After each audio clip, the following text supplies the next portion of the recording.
Mga kabrother, sister, dito po pag-uusapan natin sa Word of God sa mga taga-Galatians chapter 4 verse 7. Ito. Sinasabi na hindi na tayo mga alipin kung hindi mga anak ng Diyos. At bilang mga anak, tayo rin ay tagapagmana.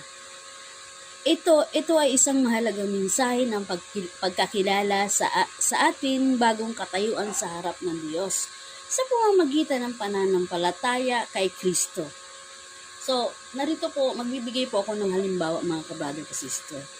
Sa Biblia na sumusuporta sa mensaheng ito, katulad po ng Roma chapter 8 verse 17. Kung tayo'y mga anak, tayo rin ay tagapagmana. Mga tagapagmana ng Diyos. Kasama ng mga tagapagmana ni Kristo, ang tunay na tayo.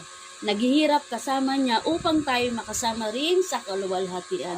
So, ibig sabihin, para makasama tayo sa kaluwalhatian ng Panginoon, magbibigay po ako ng halimbawa mga kabrother ko sister na nagpapakita sa example na ito.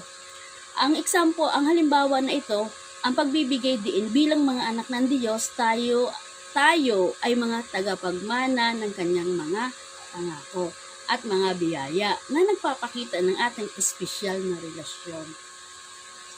Nagpapakita ng espesyal na relasyon sa kanyang mga kabrother ka sister. So, meaning to say, tayo ay tagapagmana ng Panginoon ni Kristo. Malinaw po rito.